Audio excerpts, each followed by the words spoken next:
그래서 이제 드디어 이제 운동을 하기 시작하는데요. 왜 이런 운동이 미국 사회 같은 경우에서는 말이 되냐, 의미가, 출현하게 됐냐라고 생각해보면, 미국 사회는 종교 분포를 얘기해보면, 기독교가 거의 80%에 해당됩니다. 그 다음에, 이거는 이제, 지금은 이제 끝난 얘기지만, 2006년에, 도대체 다음 세대, 다음번에 누가 어떤 부류의 사람이 대통령이 될 준비가 돼 있다고 생각하느냐, 뭐 이런 질문을 던졌을 때, 미국 사람에서 여성이 될 수 있다, 61%.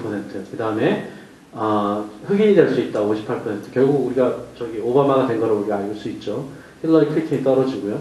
그 당시 통계로서는 힐러리가 조금 더 앞섰다고 볼 수 있습니다, 말하자면. 이렇게 이제 나와 있는데, 여기 한번 보십시오.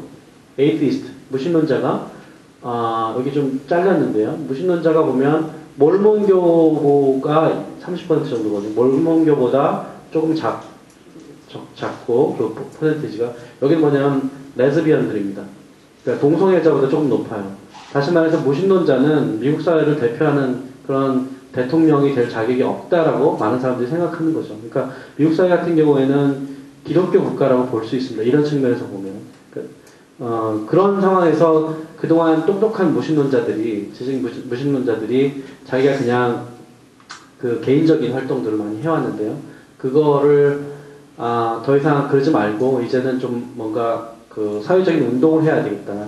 그런 생각을 하게 된 거죠. 그래서 제가 여기서 운동이라고 표현한 그런 운동들이 일어납니다. 그게 물론 촉발은 닥 딜로전이라고 그 도킨스가 쓴 책을 중심으로 이제 하게 되는데, 여기 이제 무신론 3인방이 나옵니다.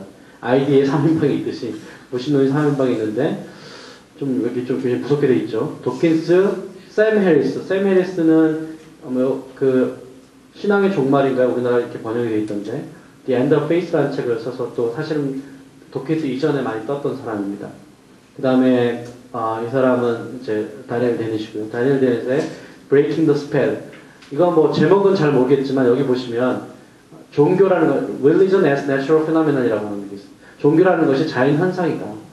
자연현상이라는 건 뭡니까? 과학적 탐구가 가능하다는 거죠.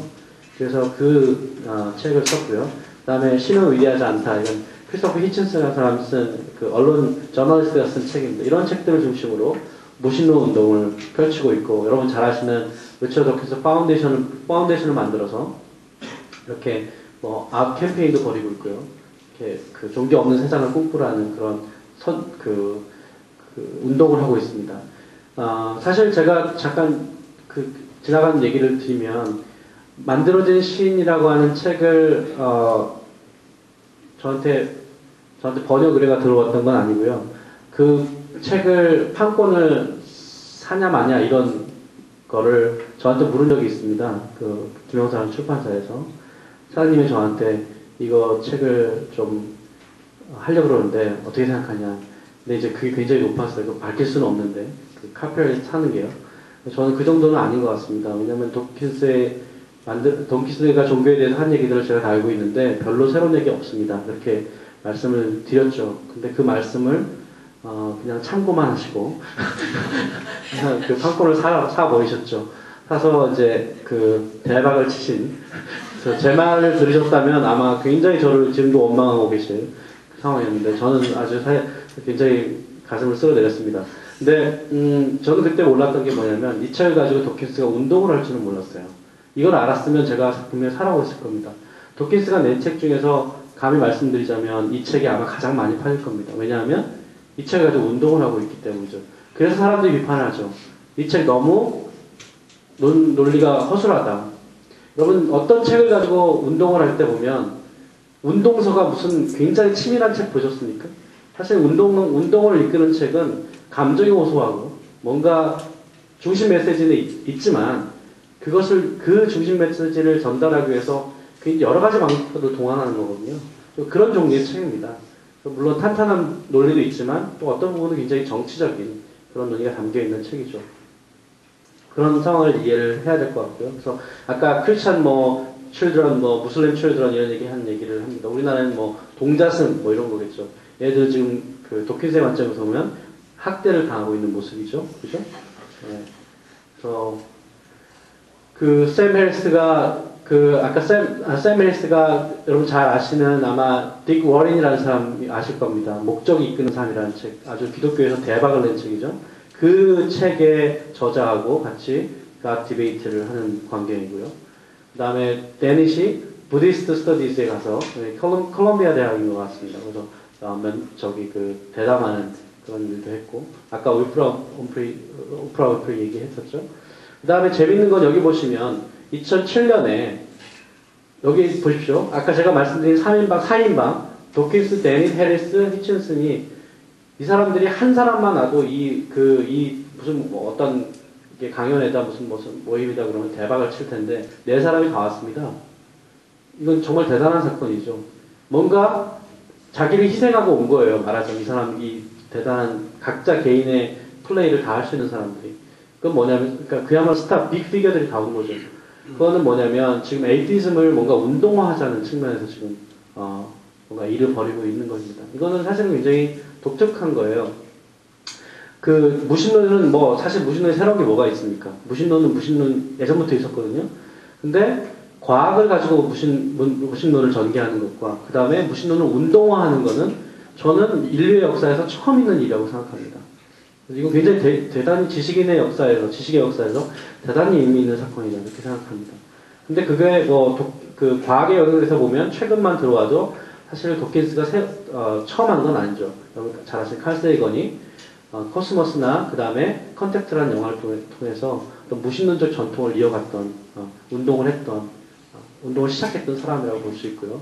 그 사람은 이제 생물학 영역은 아니지만 스티븐 와인버그 노벨 물리학상을 받은 사람인데 제가 지난번에 커멘트를 한 종교가 있건 없건 간에 선한 사람은 선한 일을 하고 악한 사람은 악한 일을 하는데 선한 사람이 악한 일을 할 때는 종교가 개입한다. 이런 아주 재미난 얘기를 했던 무신론자가 있습니다. 우리나라에 번역이 되어 있는 책도 있죠. 그 다음에 대표적인 무신론자지만 생명의 편지라는 책, 크리에이션이라는 책을 통해서 종교인과 생태 문제를 위해서는 같이 손을 잡을 필요가 있겠다.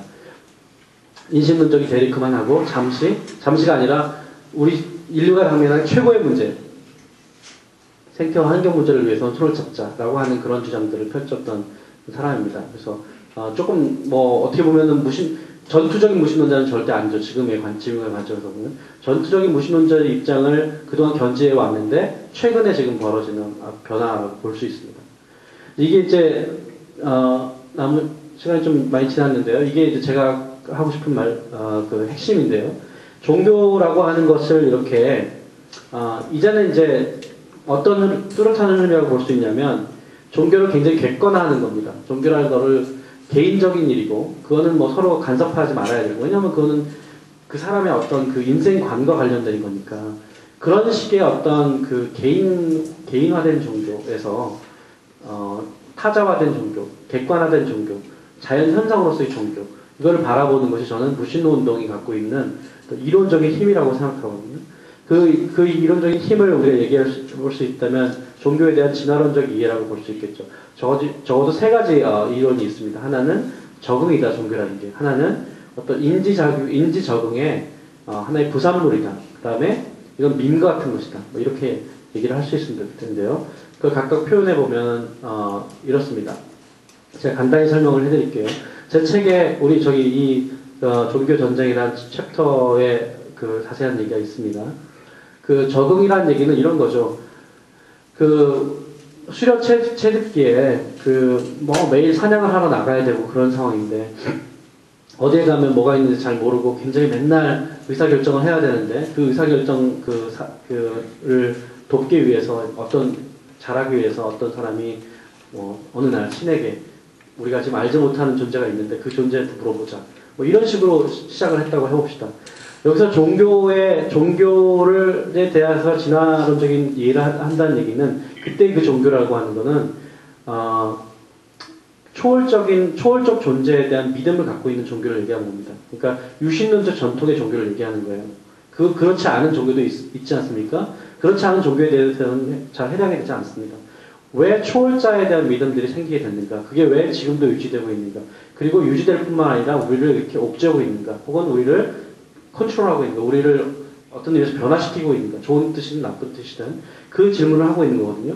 그래서 그런 상황에서 아까 그 헌터에도 그 수렵 채집기의 그런 상황에서 우리가 인지적 부담을 덜어주는 방식으로 종교라는 것이 진화했다는 겁니다. 그래서 의사결정을 할 때 조금 더 훨씬 더 고려할 사항이 줄어들었죠. 그래서 우연히 뭐 맞게 되는 경우에는 그 사람이 이제 제사장이 되고 이렇게 되는 겁니다. 그리고 실제로 그런 어떤 자기가 선택 상황에서 자기가 어려운 결정 상황에서 그런 인지 부담을 덜어주는 방식으로 종교가 진화했다라고 하는 입장을 견지하는 것이 바로 적응론인데요.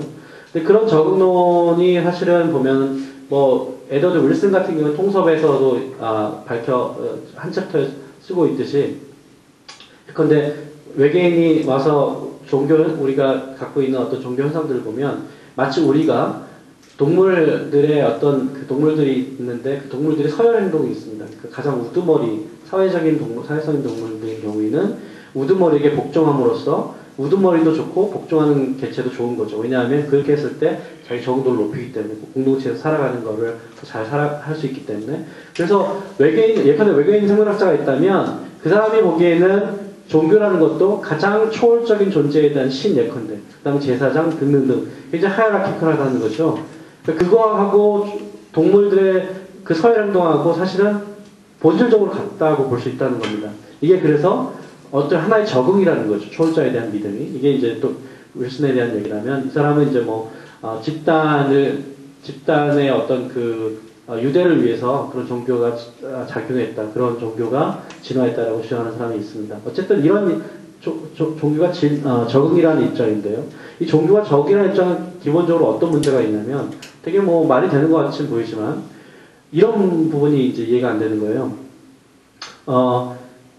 초월자를 믿는다고 해서 항상 좋은 의사결정을 하는 건 아니지 않습니까? 그래서 기도를 했는데 서쪽으로 갔더니 꽝이었어요. 다음에 기도했더니 동쪽으로 갔더니 또 꽝이었어요. 그럼 그 사람은 초월적인 믿음 자체가 사실 작동하지 않는 경우거든요. 다시 말해서 종교의 진화를 얘기하기 종교가 왜 생겨났는지를 얘기하려면 적어도 왜 초월적인 믿음을 갖고 있는 것이 적응적인지를 얘기해야 됩니다. 근데 그거에 대해서 명확한 얘기가 없죠. 이 사람들의 얘기는 뭐 이념이나 아니면 이타성이나 이런 것들의 진화와 종교의 진화가 본질적으로 같다는 얘기인데 근데 이념과 종교는 다르거든요. 이념은 초월자에 대한 믿음이 없습니다. 그러기 때문에 조금 문제가 있고요.